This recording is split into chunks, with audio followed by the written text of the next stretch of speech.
మధులుబ్ధో యదా భృంగః పుష్పాత్ పుష్పాంతరం వ్రజేత్. మధులుబ్ధో యదా భృంగః పుష్పాత్ పుష్పాత్ నరంతరం వ్రజేత్. జ్ఞానలుబ్ధాస్తథా శిష్యో గురోర్గుర్వంతరం వ్రజేత్. మధులుబ్ధో యదా భృంగః పుష్పాత్ పుష్పాంతరం వ్రజేత్. జ్ఞానలుబ్ధాస్తథా శిష్యో గురోర్గుర్వంతరం వ్రజేత్. అంటే మధులుబ్ధః యథా భృంగః పుష్పాత్ పుష్పాంతరం వ్రజేత్. జ్ఞానలుబ్ధః తథా శిష్యః గురోః గురువంతరం వ్రజేత్. మరి దీని అర్థం ఏమిటి? ఓ ప్రియమైన సాయి బంధువు, శ్రద్ధగా విను. మధురం మధురం, గురుమహిమ మధురం. మధులుబ్ధః అంటే పుష్పాలలో ఉండే మకరందము, అదే తేనెయందు ఆసక్తి కల, పువ్వులలో ఉండే తేనె కోసం దాని పట్ల ఆసక్తి కల. భృంగః అంటే భ్రమరము, తుమ్మెద, యథా ఎట్లు, పుష్పాత్ అంటే ఒక పుష్పము నుండి, అంటే ఒక పుష్పము నుండి పుష్పాంతరం మరి ఒక పుష్పానికి. చూసారా? పుష్పాత్ పుష్పాంతరం అంటే ఒక పుష్పము నుండి ఇంకొక పుష్పానికి. పువ్వులో ఉన్న మకరందం కోసం ఒక పువ్వులోని మకరందాన్ని తాగేసి తేనెను స్వీకరించి మరలా మరి ఒక పుష్పంలోకి వెళ్ళిపోతుందో తథా అట్లే జ్ఞానలుబ్ధః. ఇందాకడేమో మధులుబ్ధః, మధు అంటే పువ్వులలోని మకరందం యొక్క పట్ల ఆసక్తి కలవాడు. మరి జ్ఞానలుబ్ధః అంటే ఆత్మజ్ఞానం ఎందు ఆశ కలిగిన, ఆత్మజ్ఞానమందు ఆసక్తి కలిగిన, బ్రహ్మజ్ఞానమందు తీవ్రమైన కోరిక కలిగిన. శిష్యః శిష్యుడు, గురుః సామాన్య గురువు నుండి, గురువంతరం బ్రహ్మనిష్ఠుడైన గురుదేవునికి వ్రజేత్ శరణం పొందును. ఎంత మధురం, ఎంత మధురం. మధులుబ్ధో యదా భృంగః పుష్పాత్ పుష్పాంతరం వ్రజేత్. జ్ఞానలుబ్ధస్తథా శిష్యో గురోర్గుర్వంతరం వ్రజేత్. అంటే భ్రమరము అనగా తుమ్మెద, కీటకము ఏ రకంగా తేనె కోసం, మకరందం కోసం ఒక పుష్పంపై వాలి చక్కగా మకరందాన్ని స్వీకరించి గ్రోలి, ఇంకా సరిపోక మరి ఒక పుష్పంపై వాలి ఆ మకరందాన్ని స్వీకరించి మరలా సరిపోక మరలా వెతుకుతూ చివరకు ఒక పుష్పములోని తేనంతటిని గ్రోలి అత్యంత తృప్తి చెంది ఇంకా కదలక మెదలక అక్కడే వాలిపోతుంది. అట్లనే ఓ పార్వతీ, ఆత్మజ్ఞాన ఉపాసకుడు, ఆత్మజ్ఞాన అన్వేషి, బ్రహ్మజ్ఞానం యందు ఆసక్తి గల ముముక్షువు కూడా సాధారణ గురువులను వదిలి వారి జ్ఞానమును తీసుకొని అక్కడితో ఆగక చివరకు తనకు పరమశాంతి, బ్రహ్మజ్ఞానాన్ని, పరమానంద సుఖాన్ని ప్రసాదించే సమర్థ సద్గురువుకు సర్వస్వం శరణాగతం చేసుకుని వారి అందే తన జీవితాన్ని అంకితం చేసుకుని వారి అనుగ్రహంతో జన్మ కర్మ బంధ విచ్ఛేదనమగు పరమజ్ఞానాన్ని, జీవేశ్వరైక్య తత్వము అనగా జీవుడే పరమశివుడు, జీవుడే దేవుడు, జీవుడే ఈశ్వరుడు అన్న తత్వాన్ని సంపూర్ణంగా గ్రహించి నిత్యశాంతిని పొందాలి. ఇక్కడ సాధారణంగా ఏమంటారంటే, ఒక గురువునే నమ్ముకోవాలి, పతివ్రతా ధర్మం కదా, ఇంకొక గురువు పట్ల ఇంకో గురువుని ఎలా పూజిస్తారు అని చాలామందికి సందేహం రావచ్చు. ఇక్కడ గురువులు మనం ముందు తెలుసుకున్న ప్రకారం సామాన్య గురువులను, అంటే మనకి లోక జ్ఞానం చిన్నప్పటి నుంచి మనం చదువుకుంటూ వస్తున్నాము, మనలో జ్ఞానాన్ని, మానసిక వికాసాన్ని, వ్యక్తిగత వికాసాన్ని కలిగిస్తూ మనల్ని పరిణితి చెందేలా చేసే ప్రతి గురువుకి నమస్కారం చేసుకుంటూ, చివరిగా మనం మన జీవిత లక్ష్యమైన ఆత్మజ్ఞానానికి ప్రతి జీవి కూడా దాన్ని అందించగలే సమర్థత ఒక సమర్థ సద్గురువులకే, శ్రీ గురువులకే ఉంటుంది. కాబట్టి అప్పుడు ఏం చెయ్యాలంటే, ఇక్కడ పరమేశ్వరుడు హెచ్చరిక చేస్తూ ఉన్నారు.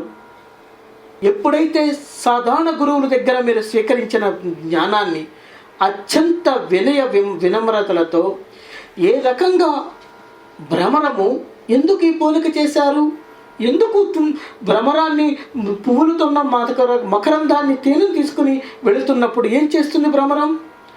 పువ్వుకు హాని కలిగించదండి, పువ్వుకి ఏ రకమైన శ్రమ కలిగించదు, పువ్వుకి ఏ రకమైన ఇబ్బందిని కలిగించదు.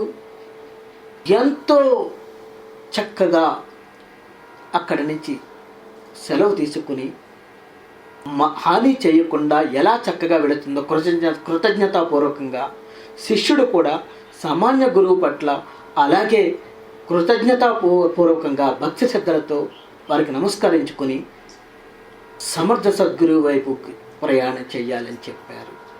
చూసారా, ఇది అద్భుతమైన శ్లోకం. ఈ గురుగీత యందు ఈ శ్లోకం ఎంతో విశాల భావంతో బోధించబడింది పరమేశ్వరుడి చేత. గురువుల పట్ల చాలా భక్తి శ్రద్ధలు కలిగి ఉండాలి. ఇక్కడ ఇంకొకటి చెప్పారు పరమేశ్వరుడు. ఏమంటున్నారంటే, ఒక గురువు ఉండగా 10 గురువుల చుట్టూ తిరగద్దన్నారు. ఒక గురువు తర్వాత గురువంతరం అని చెప్పారు.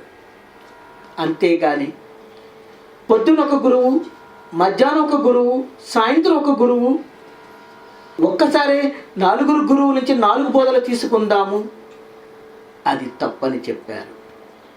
ఏ బోధ బుర్రకెక్కదు, ఏకాగ్రత ఉండదు. ఎందుకంటే గురువులందరి దారులు వేరే ఉంటాయి, గమ్యం అటుకు ఒకటే. అది చాలా జాగ్రత్తగా చూసుకోవాలి. అలాగే గురువులను సేవించుకునేటప్పుడు కూడా ఏదో మొక్కుబడిగా రాకూడదు. తీవ్రమైన సాధన చేయాలనుకున్న వాళ్ళే రావాలి. లేకపోతే గురువు సమయం వృధా, శిష్యుడి జన్మ వృధా. ఎందుకంటే గురువుకి ఆ సమయం ఇంకో శిష్యుడి పైన పెడతాడు. వాడినన్నా కనీసం తన జీవితంలో నేర్చుకున్న జ్ఞానాన్ని వారికి ప్రసాదిస్తాడు. తద్వారా తనని ఆ శిష్యుడిలో చూసుకుంటాడు. మరి తుమ్మెద పువ్వులోని మకరందం తాగకుండా గింకారం చేసి వెళ్ళకపోతే ఏమి లాభం? దాని కడుపు నిండుతుందా? పువ్వులోని మకరందం తగ్గిపోతుందా? లేదు. మకరందం భ్రమర యొక్క జన్మ వృధా. చేతికి అంది వచ్చిన అద్భుతమైన మకరంద గురువు లక్షణం మిస్ అవుతుంది. అలాగే శిష్యుడు కూడా తన జన్మ వృధా చేసుకుంటాడు. గురువు దగ్గరకు వచ్చింది గురు బోధ వినడానికి, గురువు తన జీవితంలో ఆచరించి తెలుసుకున్న అనుభవపూర్వకమైన జ్ఞానాన్ని స్వీకరించడానికి వచ్చి దాన్ని తెలుసుకోకుండా దానిని ఆచరించకుండా వెళ్ళిపోతే శిష్యుడి జన్మ వృధా, గురువు యొక్క సమయం వృధా. కాబట్టి శిష్యులు కూడా సాధారణ గురువుల దగ్గర జ్ఞానమును గ్రహించి వారిని ఏ విధంగానూ నిందించక, బాధ కలిగించక, వారి పట్ల ఎప్పుడు కృతజ్ఞత కలిగి ఉండాలి. ఎందుకంటే జనక మహారాజు, జనక చక్రవర్తి అదే సీతాదేవి తండ్రి గారు ఆత్మజ్ఞానం కోసం అనేక గురువులను ఆశ్రయించి తృప్తి చెందక చివరికి వారందరి అనుమతితో తన కడపటి పరమ గురువైన అష్టావక్ర మహామునిని ఆత్మగురువుగా చేసుకొని పరమశాంతిని పొందాడు. ఇక్కడ మరి యొక్క సూక్ష్మ మార్గం ఉన్నది. సాధారణ గురువుల యొక్క అనుమతి, వారి సలహాలు ఎప్పుడూ అవసరమే. ఎందుకంటే దారి చూపించింది, సహాయకుడిగా నిలిచేది, సందేహాలు సమస్యలు వచ్చినప్పుడు నిలబడి పరమగురు పాదాల చెంతకు చేర్చేది సాధారణ గురువులే. అద్భుతం, పరమాద్భుతం. ఇప్పుడు వినండి ఈ శ్లోకము ఎంత దివ్యంగా ఉంటుందో. మధులుబ్ధో యదా భృంగః పుష్పాత్ పుష్పాంతరం వ్రజే జ్ఞానలుబ్ధస్తదా శిష్యో గురోర్గుర్వంతరం వ్రజే గురోర్గుర్వంతరం వ్రజే. బాబా ఇంకెలా మనకు ప్రసాదిస్తున్నారు. వందే గురుపదద్వందం వాన్మనోతీత గోచరం. వందే గురుపదద్వందం వాంగ్మనోతీత గోచరం శ్వేతరక్త ప్రభాభిన్నం శివశక్త్యాత్మకం పరం. వందే గురుపదద్వందం వాంగ్మనోతీత గోచరం శ్వేతరక్త ప్రభాభిన్నం శివశక్త్యాత్మకం పరం. దీని అర్థాన్ని మనకి ఇలా సాయిస్తులు ఇలా ప్రసాదిస్తున్నారు. వందే గురుపదద్వందం వాంగ్మనోతీత గోచరం శ్వేత రక్త ప్రభాభిన్నం శివశక్తాత్మకం పరం. అంటే శ్వేత రక్త ప్రభాభిన్నం అంటే తెల్లని ఎర్రని కాంతులతో దివ్యమానంగా వెలుగుతున్నదైన ధవళ కాంతులతో కూడి ఉన్న వాంగ్మనోతీత గోచరం. వాంగ్మనం అంటే వాక్కు మనస్సును, అతీత అంటే అతిక్రమించిన జ్ఞానము అని అర్థం. గోచరం గోచరించినట్టుది. శివశక్తాత్మకం అంటే శివశక్తి అనబడు కేవల జ్ఞాన రూపం అనేది, అంటే సృష్టి స్థితి లైకాలకు కారణభూతమైన శివశక్తి స్వరూపం అని అర్థం. పరం అటువంటి సర్వోత్కృష్టమైన గురుపదద్వందం అంటే శ్రీ గురుదేవుని యొక్క చైతన్య స్వరూప పాదపద్మములకు వందే నమస్కరించుచున్నాను. ఓ పార్వతీ, నేను గురుపాదాలకు నమస్కరిస్తున్నాను. గురుపాదాలు చాలా చైతన్యవంతమైనవి, శివశక్త స్వరూపము, అవి చైతన్య స్వరూపములు. అట్టి పాదపద్మాలకు నా హృదయపూర్వక నమస్కారాలని అంటున్నారు పరమశివుడు. అంటే అవి ఎలాంటి అంట? గురువర్యుల యొక్క శ్రీ గురువర్యుల యొక్క చరణ ద్వందాలు ఎలాంటివి? దివ్య కాంతితో కూడుకున్నవి, జ్యోతి స్వరూపము. అందులో ఎర్రటి తెల్లటి కాంతులతో వెలుగుతున్నది. ఆ రెండు ఎర్రటి తెల్ల కాంతులను ఎందుకు చెప్పారు? అవి సత్వము రజోగుణాలకు చిహ్నము. అందులో తమము అనేది లేదు, తమస్సు అనేది లేదు, తమో గుణం లేనే లేదు. ఆ తేజోరూపము త్రిగుణాలను అతిక్రమించినది, త్రిగుణాతీతము. దానిని పొగడడానికి మనస్సు వాక్కుకు కూడా అందదు. స్వస్వరూప జ్ఞానము నాకే దానికి అది అందుకు లభిస్తుంది, తెలియజేస్తుంది. ఆ గురుపాదాలు ఎంత పవిత్రమైనవి, ఎంత శక్తివంతమైనవి, శివశక్తి రూపాలు.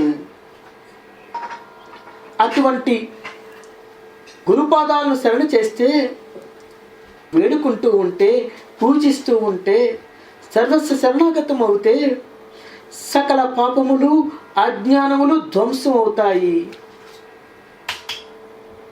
అటువంటి శ్రీ గురుదేవుని యొక్క పరమోత్కృష్ట పాదపద్మములకు భక్తి శ్రద్ధలతో దేనికోసము నమస్కరిస్తున్నాము? పూర్ణ జ్ఞానాన్ని ప్రసాదించమని నమస్కరిస్తున్నాము. ఎంత అద్భుతము, ఎంత మధురము! వందే గురుపదద్వందం వాంగ్మనోతీత గోచరం శ్వేతరక్త ప్రభాభిన్నం శివశక్తాత్మకం పరం. ఆహా, మధురం మధురం! బ్రహ్మ కడిగిన పాదం సాయి పాదం. బ్రహ్మ కడిగిన పాదం సాయి పాదం. బ్రహ్మము తానైన పాదం సాయి పాదం. గురుదేవదత్త పాదం శ్రీ సాయి పాదం. బ్రహ్మ కడిగిన పాదం సాయి పాదం. బ్రహ్మము తానైన పాదం సాయి పాదం. గురుదేవదత్త పాదం సాయి పాదం. మోక్షస్వరూపం సాయి పాదం. కైవల్యతీరం శ్రీ సాయి పాదం. బ్రహ్మ కడిగిన పాదం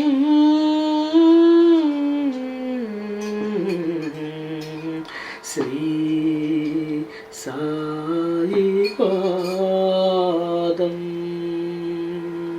శ్రీ సాయి పాదం. గురుదేవా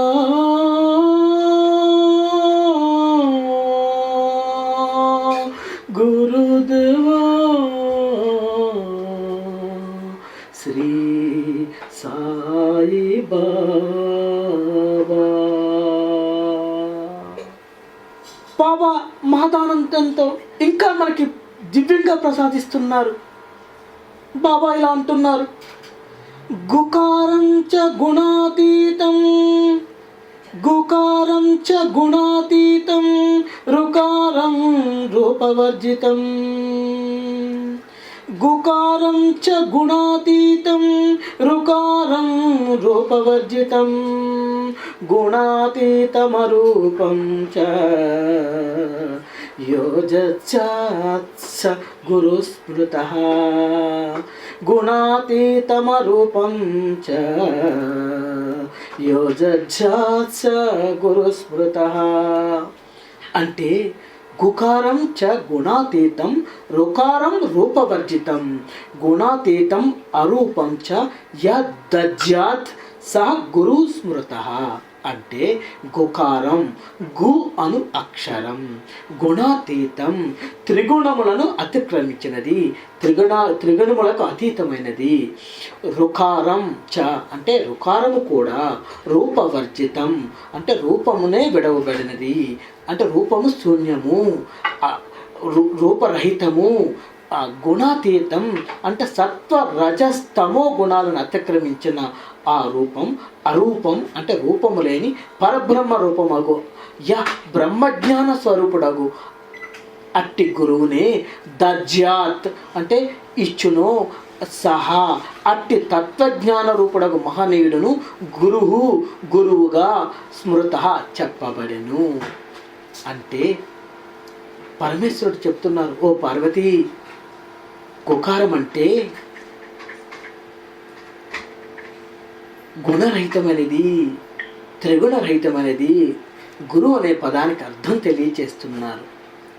పరబ్రహ్మ స్వరూపము గురువు, గుణాతీతమైనది, నామరూపములు లేనిది, రూపమే లేనిది, రూపరహితమైనది.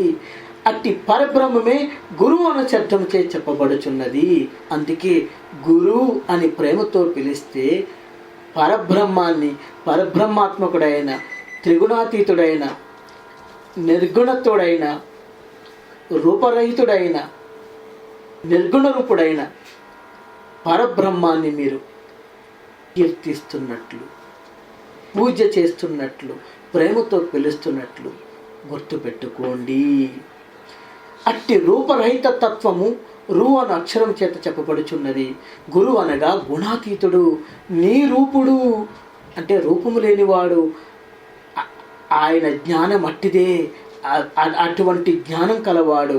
అట్టి తత్వమును బోధించువాడే గురువని, సద్గురువని, శ్రీ గురువని, సమర్థ సద్గురు అని వేదాంత శాస్త్రంలో చెప్పబడింది.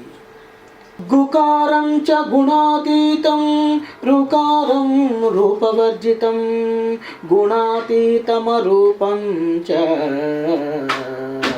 యోజాజాత్స గురు స్మృతః. అటువంటి వాడే గురువు అని పరమేశ్వరుడు పార్వతీమాతకి తెలియచేశాడు. పరబ్రహ్మ స్వరూపుడు గురువు అంటే, నిరాకారుడు, నిర్గుణుడు గురువు అంటే, బ్రహ్మజ్ఞానాన్ని పొందినవాడు, బ్రహ్మమే తానైనవాడు. అది గురువు అంటే. గురువు యొక్క పదానికి ఎటువంటి గురువు, ఎటువంటి వారిని గురువు అనవచ్చో వారిని గురించి తెలియచేశారు. గురుగీత సమాప్తము. ఎంత అద్భుతము, ఎంత పరమాద్భుతము. ఎందుకంటే గురువు మనం రక్షించేవాడు మాత్రమే కాదు, మనకు జన్మ రాహిత్యాన్ని కూడా ప్రసాదించేవాడు.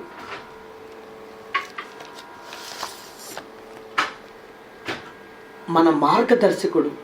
అందుకే బాబాను, మన సాయి సద్గురువును మనందరము ప్రేమతో ఓం మార్గబంధవే నమః అని భక్తి శ్రద్ధలతో అష్టోత్తరంలో ఈ అద్భుతమైన మహామంత్రంతో పూజ చేస్తాం. ఇప్పుడు అర్థమైందా? గురువు శ్రీ షిరిడి సాయినాథులు, సమర్థ సద్గురువు ఎందుకు మార్గబంధవి అయ్యాడో చూశారు కదా. వారు పరబ్రహ్మము, మనందరినీ తరించడానికి, మనందరినీ దివ్యమైన అనుగ్రహాన్ని ప్రసాదిస్తూ వారు మనకి మార్గనిర్దేశకులు. మనం ఆయన ఎటువంటి బాబా అంటే, ఎటువంటి గురువు అంటే, ఓ సాయినాథ, నీవే మాకు ఈ జీవిత పదంలో మార్గదర్శివి, బంధువు, స్నేహితుడువు. బాబా, నీవే మమ్మలను సన్మార్గాన్ని నడిపించే సద్గురువు.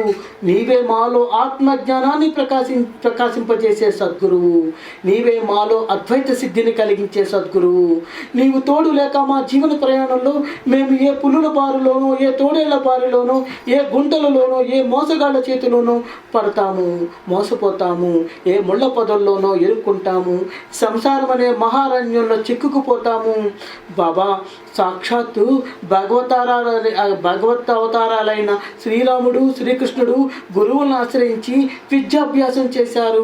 కలియుగ అవతారమైన నీవు కూడా గురువును ఆశ్రయించావు. ఇంకా మేమెంతటి వారమయ్యా? గురువు లేకుండా ఎక్కడికి పయనించగలము? మా అదృష్టం కొద్దీ నీలాంటి సద్గురువును పొందాము. మాకు ఇంకా వెనుకడుగు లేదు. నీవే మాకు దారి చూపించే దైవం, నీవే మాకు ఆత్మబంధువు, నీవే మాకు మార్గదర్శివి, నీవే మాకు సకుడవు. కొందరిని సద్గ్రంథాలు చదవమన్నావు, కొందరిని ఊరక ఉండమన్నావు, కొందరిని నామజపం చేయమన్నావు, కొందరిని పుణ్యక్షేత్రాలు దర్శించమన్నావు, కొందరిని ధ్యానం కూడా చేయమన్నావు, కొందరిని పూజలు చేయమన్నావు. ఎవరికి ఏది మంచిదో నీకే బాగా తెలుసు. మా లోటుపాట్లు నీకంటే ఎవరికి బాగా తెలుసు? బాబా, మాకేది మంచిదో నీకంటే ఎవరికి బాగా తెలుసు? బాబా, నీ పాఠశాలలో గురువే సర్వ సాధనాల సారం, గురువే సర్వ వేదాల సారం, గురువే సర్వ బోధనల సారం. పంచ ప్రాణాలే నీవు కోరిన గురు గురుదక్షిణ, పంచేంద్రియాలే నీవు కోరిన గురుదక్షిణ, అరిషడ్ వర్గాలే నీవు కోరిన గురుదక్షిణ, మనోబుద్ధి చిత్త అహంకారాలే నువ్వు కోరిన గురుదక్షిణ, శ్రద్ధా సబూరులే నువ్వు కోరిన గురుదక్షిణ, సర్వస్వ శరణాగతే నువ్వు కోరిన గురుదక్షిణ, ఆత్మ సమర్పణే నువ్వు కోరిన గురుదక్షిణ, కుశాంభావును క్షుద్ర శక్తుల బారి నుండి రక్షించావు, ఎక్కడి నుండో దొంగతనంగా పెడాలు సృష్టించే శక్తిని వదిలించావు, 108 సార్లు గురుచరిత్ర పారాయణం, దాసబోధ పారాయణం షిరిడిలో భిక్షాటన అతనితో చేయించి అతన్ని పునీతుడిని పవిత్రుని చేశావు. బీవీ దేవుకు జ్ఞానేశ్వరి చదువుతున్నప్పుడు పిచ్చి పిచ్చి ఆలోచనలు వచ్చి అంతరాయం కలిగేది. అతను జ్ఞానేశ్వరి చదవలేకపోయేవాడు. అతనిని దారిలో పెట్టి ఆ ఆటంకాలు తొలగించావు. అంతేకాక ఇతరుల సలహా సంప్రదింపుల కన్నా సాక్షాత్తు నీవే సాయం చేయడానికి సిద్ధంగా ఉన్నానని చెప్పావు. నీకన్నా ఎవరు ఎక్కువ సహాయపడగలరు బాబా? మా లోపాలను కష్ట నష్టాలను నీకన్నా ఎవరు ఎక్కువ అర్థం చేసుకోగలరు? మాకు కూడా సద్గంధ ప్రకటనలో నీ అనుగ్రహాశీస్సులు కావాలి. అప్పుడే ఏకాగ్రత నిగ్రహం మాకు లభిస్తాయి. అప్పుడే గ్రంథాల సారం గ్రహించగలుగుతాం, ఆచరించగలుగుతాం. నీ భక్తులను సదా కనిపెట్టి తప్పుదోవ పట్టకుండా కాపాడేవాడివి.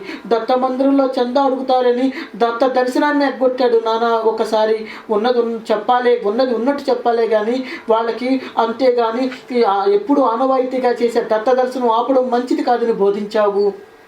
ఒకసారి పెంకి బిచ్చగత్తె ఇంటికి వస్తే వెళ్ళమని చెప్పినా వినకపోతే తన పనివాళ్ళ చేత బయటికి నెట్టిస్తానని నాన్న బెదిరించాడు. అప్పుడు నీవు అతని క్రోధావేశాలను, అధికార అహంకారాన్ని సరిదిద్దావు. ఒకసారి మహల్సా ఒక బక్క కుక్కను దండించినప్పుడు సరిదిద్దావు. గురు మంత్రాలు మరిచిన వారికి గుర్తు చేసి ఆ మంత్ర జపం చేయమన్నావు. ప్రధానకు వంశ గురువు ఉపదేశించిన మంత్రం గుర్తు చేశావు. వంశాచారాలు, వంశ సాంప్రదాయాలు మర్చిన వారిని దారిలో పెట్టావు. ఎంతో మందిని దురలవాట్ల నుంచి బానిసలు కాకుండా రక్షించావు. లక్షలాది మందిని, కోట్లాది మందిని సన్మార్గంలో నడిపించడానికి దివి నుండి భూమికి దిగి వచ్చిన దివ్యావతారము బాబా నువ్వు. బాబా, ఓ సాయినాథ, నీ మాటే మాకు వేదం, నీ బోధనలే మాకు జీవన వేదం. బ్రహ్మజ్ఞానానికి అర్హత కావాలి, మాకు అర్హతని ప్రసాదించు. సత్య ధర్మ మార్గంలో నడిపించు మమ్మలను. నీ ఆదర్శ బిడ్డలుగా చెయ్యి మమ్మలను. అరిషడ్వార్గాలను జయించే శక్తి నువ్వు బాబా. దుస్సంగత్యానికి దూరం చేయి, దుర్మార్గానికి దూరం చేయి, దురాలోచనలకు దూరం చేయి. మాలోని అజ్ఞాన అంధకారాన్ని తొలగించు, వెలుగును చూపించు. నీ కృపాదృష్టితో మాకు దివ్య జీవనం ప్రసాదించు బాబా. ఓం శ్రీ సాయి మార్గ బంధువే నమః. మీకు సర్వస్వము శరణాగతము. ఎంత అద్భుతము, ఎంత అద్భుతము! విన్నారు కదా, మధురం కదా. అలా ఉంటుంది గురుదేవుల యొక్క దివ్యమైన బోధ. ఇక బాబాను సేవించిన ప్రత్యక్ష భక్తులలో శ్రీమతి కాశీబాయి. మీలో చాలామంది విని ఉండారు ఈ తల్లికి జరిగిన సంఘటనలు. శ్రద్ధగా వినండి. కామధేనువు, కల్పవృక్షము, చింతామణుల కంటే కూడా సద్గురువే అధికుడని, గొప్పవాడని శ్రీ గురు చరిత్ర మనకి చెబుతోంది కదా. మరి భక్తులకు గురుదేవులు, శ్రీ గురుడు అవి మాత్రమే ప్రసాదించడమే కాకుండా, కోరినవి మాత్రమే ప్రసాదించడమే కాకుండా, అవేమీ ప్రసాదించని అతీతమైన శక్తిని కూడా ఆయన ప్రసాదిస్తాడు. అందుకే గురువే అన్నిటికంటే పరమశ్రేష్టం. ఇక షిరిడీకి చెందిన శ్రీమతి కాశీబాయి అనే తల్లి విషయంలో ఏమి జరిగిందో శ్రద్ధగా విందాం. స్వతహాగా కాశీబాయి పుట్టి పెరిగింది షిరిడీలోనే. కానీ వివాహం అయ్యాక నీఫాడ్ అనే గ్రామంలోని తన భర్త ఇంటికి వివాహం అయిన తర్వాత అక్కడికి వెళ్ళిపోయింది. అక్కడే కొంతకాలం చక్కగా దాంపత్య జీవితం చేసుకున్నారు. సుఖ సంతోషాలతో ఉన్నది. దురదృష్టవశాత్తు, విధివశాత్తు కొద్ది సంవత్సరాలకు ఆమె భర్త మరణించాడు. అతడు మరణించే నాటికి ఆమె గర్భవతి. తర్వాత సకాలంలో ఆమెకు మగబిడ్డ జన్మిస్తే అతడికి మాధవ్ అనే పేరు పెట్టుకున్నది. బిడ్డకు సంవత్సరం నిండాక ఇక పుట్టింటికి వచ్చేసింది. షిరిడీలోనే తన తల్లిదండ్రుల వద్ద నివసించసాగింది. కానీ ఆమె నిరుపేద కుటుంబము, రెక్కాడితే కానీ డొక్కాడదు. ఆమె రోజంతా పొలంలో పనిచేస్తే కానీ కడుపు నిండేది కాదు. మరి సంవత్సరం నిండిన బిడ్డని ఇంట్లో పెట్టుకుని పనికి ఎలా వెళ్ళగలదు? ఆవిడ తల్లిదండ్రులు కూడా పొలంలో పనులు చేసుకునేవారు. అందరూ కష్టపడితే కానీ సాయంత్రానికి తిండి లభించేది కాదు. అటువంటి కటిక పేదరికంలో ఉన్న ఆమె సంవత్సరం బిడ్డ ఉన్నది. బిడ్డను వదిలి ఎక్కడ వెళ్ళగలదు? వాడిని ఇంట్లో విడిచిపెడితే పగలంతా చూసుకునే వాళ్ళెవరు? ఆ చిన్ని బుర్రకు, ఆ పేద బుర్రకు, మహా కష్టంలో ఉన్న తల్లికి తోచింది ఉపాయం ఒక్కటే ఒక ఉపాయం తోచింది. ఏమిటంటే, ఒకరోజు తీవ్రంగా ఆలోచించి తన బిడ్డను తీసుకొని, సంవత్సరం నిండిన బిడ్డను తీసుకుని చంకలో పెట్టుకుని ఉదయాన్నే వడివడిగా ద్వారకామాయికి చేరుకుంది, మసీదుకి చేరుకుంది. ఒక మూల ఎవరిని అడగలేదు, ఎవరితోనూ మాట్లాడలేదు. అక్కడ బిడ్డను కూర్చోబెట్టేసి విడిచేసి పొలం పనికి వెళ్ళిపోయింది. మరి ఎవరు చూసుకున్నారయ్యా? దిక్కులేని వారికి దిక్కు ఎవరయ్యా? మన సాయినాథుడే. ఆమె ఇంక ఈయనకే వదిలేస్తున్నాను, నాకు సంబంధం లేదు, నేను నా తిండి కోసం, నా పొట్టకుట్టి కోసం నేను చేయాల్సిందే తప్పదని వదిలేసి వెళ్ళిపోయింది. ఆశ్చర్యం, సాయంత్రం వచ్చింది. తిరిగి చూసుకుంటే బిడ్డ క్షేమంగా ఆడుకుంటున్నాడయ్యా. అక్కడ చేరిన బాబా భక్తులందరూ తలోకలు లాలించడం మొదలుపెట్టారు. బాబా కూడా ప్రేమతో వాడిని చూస్తుండేవారు. ఇలా ఒకరోజు కాదు, రోజు, నిత్యం, ప్రతిరోజు ఉదయాన్నే మసీదుకి తీసుకొచ్చి అక్కడ మూల కూర్చోబెట్టేసి పొలం పనికి వెళ్ళిపోయేది. సాయంత్రం పనిలోంచి వస్తూనే మళ్ళీ మసీదుకి వెళ్ళి బిడ్డను తీసుకుని ఇంటికి వెళ్ళిపోయేది. ఇలా ఆమె ఎన్ని రోజులు చేసినా ఒక్కసారి కూడా ఆమెకు కానీ ఆ పసిబిడ్డ కానీ ఎట్టి ఇబ్బంది కలగలేదు. పేరుకు మాత్రమే ఆమె అతడి తల్లి. నిజానికి అతనికి తల్లి, తండ్రి, తోడు, నీడ శ్రీ సాయి బాబాయే. ద్వారకామయ్యే అతని ఇల్లు. ఎన్నో జన్మల పుణ్యం వల్లనో కానీ అతనికి అంతటి భాగ్యం లభించింది. ఇలా 4-5 సంవత్సరాలు గడిచాయి. 4 లేక 5 సంవత్సరాలు. ఇక ఆ బిడ్డ పేరు మాధవ్. మాధవ్కు 5వ ఏడు 5 సంవత్సరాలు వచ్చింది నిండినవి. అక్కడి నుంచి బాబా ఆ బాబునికి నిత్యము రోజుకు ₹1 ఇచ్చేవారు. ఆ బాబు కూడా, ఆ మాధవ్ అనే బాబు, ఆ మాధవ్ కూడా తన శక్తి కొద్దీ బాబాకు చిన్న చిన్న పనులు చేసి పెడుతూ ఉండేవాడు. బాబా చిన్న చిన్న ఏవో అడుగుతుండేవారు. అరే నాయన, ఆ కట్టెలు ఇలా పట్టరా, ఆ దీపం ఇలా వెలిగించు, ఆ మంచినీళ్ళు ఇలా ఇవ్వు, ఆ గ్లాస్ ఇలా పట్టరా. చిన్న బిడ్డలకి ఏం చెప్తారు? ప్రేమగా అది పట్టరా నాయన, ఇది పట్టరా నాయన అని ప్రేమతో రోజుకు ₹1 ఇచ్చేవారు. ఆశ్చర్యం, మానవ నైజం చాలా చిత్రమైనది. మొదటి కాశీబాయి తన పొలం పని చేసుకుని వచ్చేంత వరకు తన బిడ్డకు ఎవరన్నా అండగా ఉంటే, బాబా అండగా ఉంటే చాలు అనుకునేది. కానీ ఆమె ఆశించకున్నా, ఆమె కోరుకున్నా, తమకు తామే సాయి నిత్యము తన బిడ్డకు రోజు ₹1 ఇవ్వడం ప్రారంభించగానే మానవ సహజమైన దురాశ ఆమెలో పడగ విప్పింది. ఒకనాడు ఆమె మసీదుకి వచ్చి బాబాతో, బాబా నీవు నిత్యము కొందరికి ₹50, కొందరికి ₹30, కొందరికి ₹25, కొందరికి ₹20, కొందరికి ₹10 కూడా ఇస్తున్నావే, చాలా ఉదారంగా ఇస్తున్నావే. మరి నా బిడ్డ మీకు నిత్యము ఏదో చిన్న చిన్న పనులు చేసి పెడుతున్నాడు కదా, వాళ్ళు ఏమి చేయకపోయినా వాళ్ళకి అంత డబ్బు ఇస్తున్నావే, మరి వీడికి ఎందుకు రోజు ₹1 ఇస్తున్నావు అని అడిగినది. చూశారా, ఆమె తనకు తెలియకుండానే అద్భుతమైన గురుదేవుల ప్రేమని, అనుగ్రహాన్ని నీచమైన, క్షుద్రమైన వేతనంగా మార్చుకుంటోంది. ధనంగా. బహుశా మనందరం కూడా అలా చేస్తామేమో.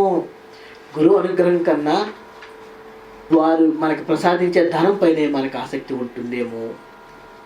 బాబా వెంటనే, అమ్మాయి, నేను ఇతరులకు ఎక్కువ పైకము, నీ బిడ్డకు తక్కువ పైకము ఇస్తున్న మాట నిజమే. అంటే వాళ్ళకి, వేరే వాళ్ళకి ఎక్కువ డబ్బు, నీ కొడుక్కి తక్కువ ధనం ఇస్తున్న మాట నిజమే అని కాదనలేదు. కానీ ఒక విషయం గుర్తుంచుకో, ఇతరులకు ఏదో ఒకనాడు ధనం ఎవడో ఆపేస్తాను, కానీ నీ బిడ్డకు మాత్రం ఎల్లప్పుడూ ఇస్తూ ఉంటాను. నీలా దిక్కు లేని వారికి నేనే దిక్కు కదా అని ఎంతో ప్రేమగా, లాలనగా బాబా చెప్పారు. బాబా మాటలు కాశీబాయికి సరిగా అర్థం కాలేదు. మానవ హృదయంలోని ఆశ దివ్యమైన ప్రేమని గుర్తించదు. తను అడిగిన ధనం బాబా ఇవ్వలేదన్న కారణంతో ఇక విచక్షణ జ్ఞానం కోల్పోయి, కలవాళ్ళకే, ఉన్నవాళ్ళకే అని ఎక్కువ డబ్బులు ఇస్తారు, మాలాంటి లేని వాళ్ళకి తక్కువ ధనం ఇస్తారు అని అభాండం వేసి, అయ్యా, నా భర్త ఎప్పుడు 5 ఏళ్ల కిందటే చనిపోయాడు, అప్పటి నుండి నాకు ఏమీ ఆధారము దిక్కు లేదు, మీరేమో నాకు సరిగ్గా ఇస్తే నేను సంతోషంగా ఉంటాను కదా అని ఏడవడం ప్రారంభించింది. అంతేగాని అన్ని సంవత్సరాల నుంచి ఆయన వద్ద, బాబా వద్ద ఆయన బిడ్డ అనుభవించినది ఏమిటో, అది ఎన్ని కోట్లకు కూడా కన్నా విలువైనదో ఆమెకు అది అర్థం కాలేదు. గొల్లును ఏడవడం ప్రారంభించింది. అంతే, బాబా ఉగ్రులై పెద్దగా కేకలా వేయడం ఆరంభించారు. ఆమె వెంటనే భయంతో మసీదు నుండి ఇంటికి చేరుకున్నది. అంతేకాదు, నిత్యము రావడం మానుకున్నది, బిడ్డను పంపించడం మానుకున్నది. మనలో ఎక్కువ మంది అలాగే చేస్తాము. ఆయన ఇస్తున్నంతకాలం, మన కోరికలు తీరుస్తున్నంతకాలం ఆయన్ని నమ్ముకుంటాము. పైగా ఇంకా ఇస్తాడు, ఇంకా కావాలని కోరుకుంటాము.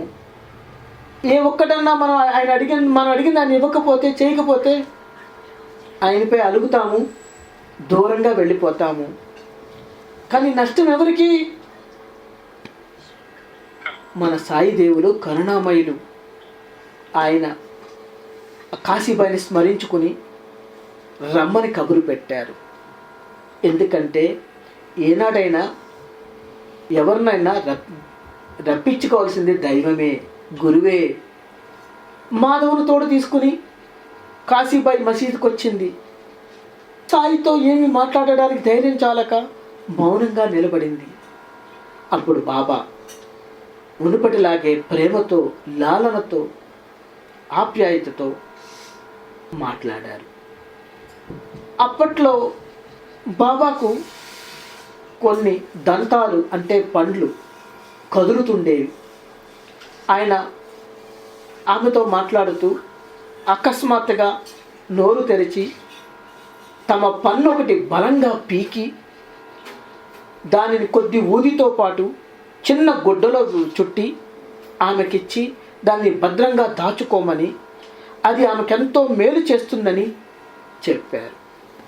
చూడండి ఎంత అద్భుతము, పరమాద్భుతము. సాయిబాబాకు వారి గురువు ఇటుకను మాత్రమే ప్రసాదించారు.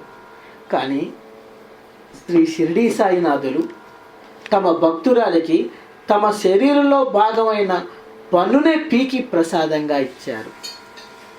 ఆ పన్ను ఎటువంటిది? అది ఆయన ఆశీస్సుల్లాగే అది ఎన్నటికీ చెడిపోనటిది. చూసారా? దానిని తాయెత్తులో కట్టించి మాధవ్కి అంటే ఆమె బిడ్డకి జబ్బకి కట్టింది, భుజానికి కట్టింది, చేతికి కట్టింది. ఇలా కొంతకాలం తర్వాత మాధవ్ పెద్దవాడయ్యాడు. తన తల్లి మరణించాక నీపాడులో అంటే వాళ్ళ తండ్రి గారి ఊరిలో స్థిరపడ్డాడు. బాగా అభివృద్ధిలోకి వచ్చాడు బాబా అనుగ్రహంతో. కొంతకాలానికి వయసు పెద్దదైనది, తీవ్రమైన జబ్బు చేసింది, మంచాన ఉన్నాడు. అప్పుడు బాబా కలలో కనిపించి, త్వరలో నీకు వద్దకు ఒక వ్యక్తి వస్తాడు, అతడికి నీ జబ్బ మీద ఉన్న కట్టుకున్న తాయెత్తును తీసివ్వు అని చెప్పారు. అదే రోజు ఒకప్పుడు షిరిడీలో అతనికి పరిచయమైన నికాం అనే భక్తుడికి పూణె నుంచి వచ్చాడు. అతనికి కల్లో కనబడి, బాబా ఈ మాధవ్ దగ్గరికి వెళ్ళి నేను చెప్పానని చెప్పి తాయెత్తు తీసుకో అని చెప్పి ఇటు నికాం అనే భక్తుడికి చెప్పారు, అటు మాధవ్కి కల్లో చెప్పారు. ఈయన సరాసరి పూణె నుంచి వచ్చేసాడు మాధవ్ దగ్గరికి. నికాంకి వచ్చేసి, బాబా నాకు నీ తాయెత్తు